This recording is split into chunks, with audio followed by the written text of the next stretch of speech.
figuraba el nombre de Ed Gein, a quien habría vendido su último anticongelante. Foto de su última víctima, Bernice Warden, tomada por la policía en el momento de la inspección de su domicilio. El cadáver se encontraba decapitado y con el cuerpo completamente abierto en canal. 2 oficiales de la policía arrestaron a Gein, mientras otros 2 se dirigían inmediatamente hacia su granja con la intención de llevar a cabo un registro. Al pasar dentro, el sheriff sintió como algo le rozaba el hombro, y al volverse se topó con un cuerpo decapitado de mujer con un profundo agujero en el estómago que colgaba del techo. Después de recuperarse del shock por el horror que habían presenciado, y tras pedir ayuda por radio, los 2 hombres volvieron a la casa. El cadáver colgaba de un gancho por el tobillo y con un alambre le habían sujetado el otro pie a una polea. Habían rajado el cuerpo desde el pecho hasta la base del abdomen, y las tripas brillaban como si las hubiesen lavado y limpiado. No había duda que el causante de ese terrorífico espectáculo era una persona enferma. Era difícil de creer que un ser humano pudiera vivir allí. Por todas partes se veían montañas de basura y desperdicios, cajas de cartón, latas vacías, herramientas oxidadas, excrementos, revistas pornográficas, de terror y de anatomía humana, chicles pegados en las tazas y una dentadura sobre el mantel de la mesa.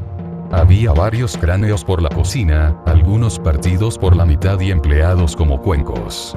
Más tarde, en cuanto llegaron más patrullas, se descubrió en el interior de la casa todo el horror que allí escondía. Había varios cráneos esparcidos por la cocina, unos intactos y otros partidos por la mitad y empleados como cuencos.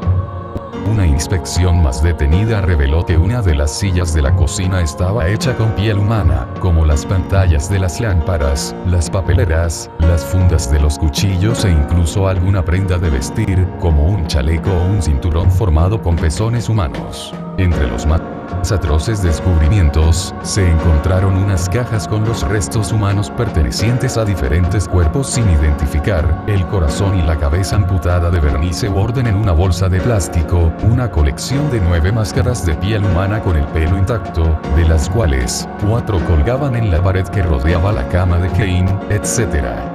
Había decorado el interior de su casa de madera con esas máscaras confeccionadas con tiras de piel procedentes de auténticos rostros humanos y con los cráneos colgados de las columnas de su cama.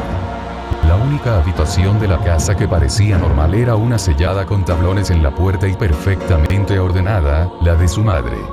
Desde que su madre muriera en 1945, 12 años antes, la habitación había estado cerrada con clavos como un sepulcro.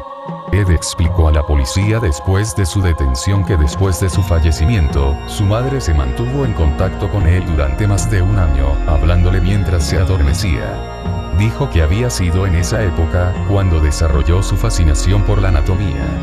Le fascinaban los reportajes sobre la operación de cambio de sexo y se planteó el convertirse él mismo en mujer. Gein declaró que tan solo recordaba, muy confusamente, haber matado a Bernice Warden, y que los demás restos humanos que se habían hallado en la granja pertenecían a 9 cadáveres que había sacado del cementerio. Explicó que en los últimos años sentía de vez en cuando la necesidad de profanar tumbas, y que en algunas ocasiones incluso conocía a las víctimas en vida y se enteraba de sus muertes leyendo los periódicos. Luego, en la noche del entierro, se dirigía al cementerio, sacaba el cadáver y rellenaba de nuevo la tumba. Eso lo pudo comprobar la policía más tarde, cuando al exhumar las tumbas, algunas de las que Gein había dicho, se encontraban vacías. Muchos de los objetos domésticos y muebles que se descubrieron a raíz del arresto de Gein, procedían de las profanaciones de tumbas. Unas veces arrastraba cadáveres enteros hasta su casa, otras cortaba las partes más interesantes y se las llevaba como recuerdo. El 30 de marzo de 1958 la casa de Gein fue arrestada, después de correrse el rumor de que estaba destinada a convertirse en una atracción para turistas como la Casa de los Horrores. De todas formas, su camioneta Ford sobrevivió y se vendió en una subasta pública para ser utilizada en ferias locales con un letrero que anunciaba: el coche de Ed Gein. Vea el coche que transportó a los muertos de las tumbas. En su casa guardaba varias cabezas casi intactas, además elaboraba muebles con la piel y huesos de los cadáveres, asimismo se elaboró prendas de vestir como un chaleco con la piel humana de sus víctimas. Los médicos del Hospital Central del Estado deciden que el asesino no está capacitado para ir a un juicio y es internado hasta los años 68, cuando después de un juicio que duraría una semana, se le declara culpable de 2 asesinatos, pero al aducirse su locura, es de nuevo internado. El caso de Ed Gein es, desde un punto de vista médico, uno de los más complejos de la criminología. Voyeurismo, fetichismo, travestismo y puede que necrofilia, integraban su personalidad. Sin embargo, a medida que se iba conociendo su verdadera historia, se hizo evidente que esas perversiones eran meras manifestaciones de una psicosis profunda, un trastorno mental que tenía sus raíces en la relación anormal que tenía con la madre.